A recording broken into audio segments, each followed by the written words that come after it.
Chapter 13. In London at last. I did not feel at all seasick, but as the days passed, I became fidgety. I felt shy even in speaking to the steward. I was quite unaccustomed to talking English, and except for SJT Masmuda, all the other passengers in the second saloon were English. I could not speak to them, for I could rarely follow their remarks when they came up to speak to me. And even when I understood, I could not reply. I had to frame every sentence in my mind before I could bring it out. I was innocent of the use of knives and forks and had not the boldness to inquire what dishes on the menu were free of meat. I therefore never took meals at table but always had them in my cabin, and they consisted principally of sweets and fruits which I had brought with me. SJT Masmuda had no difficulty, and he mixed with everybody. He would move about freely on deck,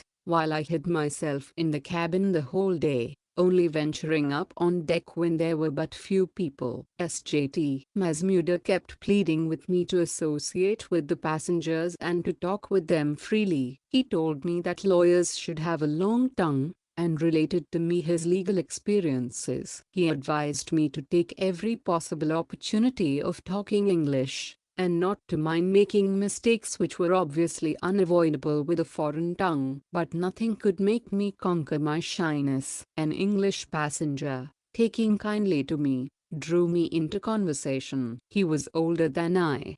He asked me what I ate, what I was, where I was going, why I was shy, and so on. He also advised me to come to table. He laughed at my insistence on abjuring meat, and said in a friendly way when we were in the Red Sea, "It is all very well so far, but you will have to revise your decision in the Bay of Biscay. And it is so cold in England that one cannot possibly live there without meat." "But I have heard that people can live there without eating meat," I said. "Rest assured it is a fib," said he. "No one, to my knowledge, lives there without being a meat eater. Don't you see that I am not asking you to take liquor, though I do so? But I do think you should eat meat, for you cannot live without it." "I thank you for your kind advice, but I have solemnly promised to my mother not to touch meat, and therefore I cannot think of taking it. If it be found impossible to get on without it,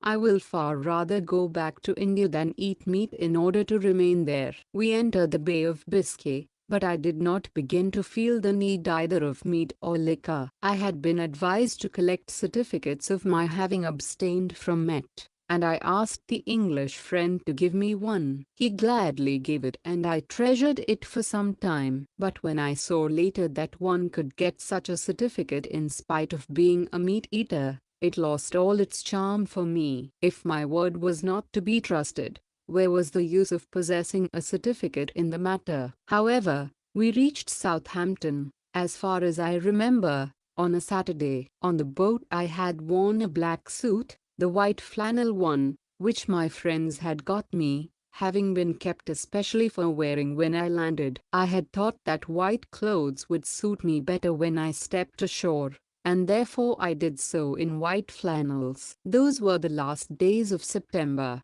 and I found I was the only person wearing such clothes. I left in charge of an agent of Grindley and Company all my kit, including the keys, seeing that many others had done the same and I must follow suit.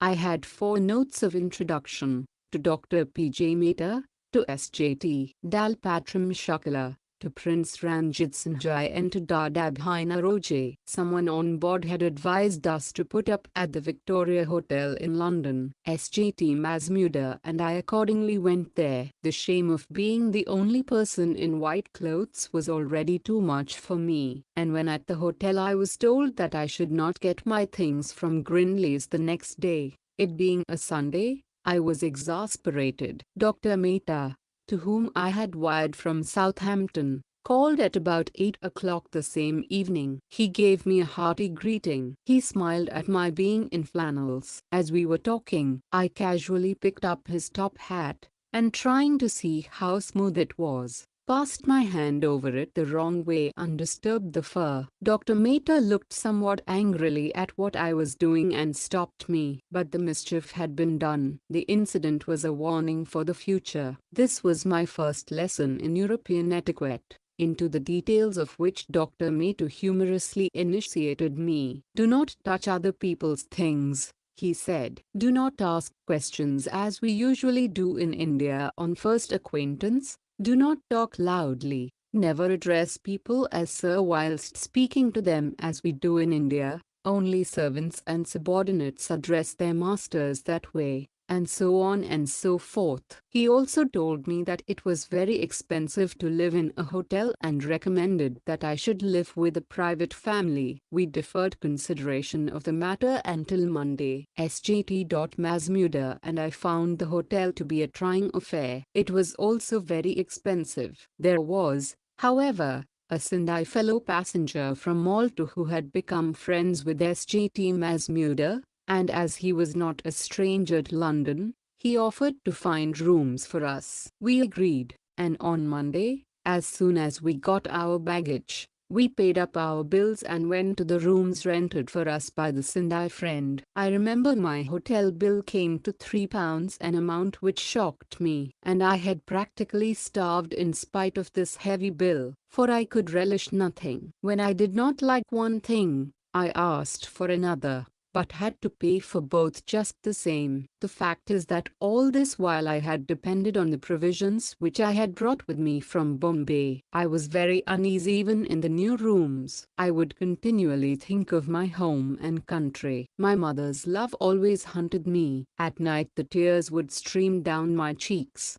and home memories of all sorts made sleep out of the question. It was impossible to share my misery with anyone, and even if I could have done so, where was the use? I knew of nothing that would soothe me. Everything was strange, the people, their ways, and even their dwellings. I was a complete novice in the matter of English etiquette and continually had to be on my guard. There was the additional inconvenience of the vegetarian vow. Even the dishes that I could eat were tasteless and insipid. I thus found myself between Scylla and Charybdis. England I could not bear, but to return to India was not to be thought of. Now that I had come, I must finish the 3 years, said the inner voice.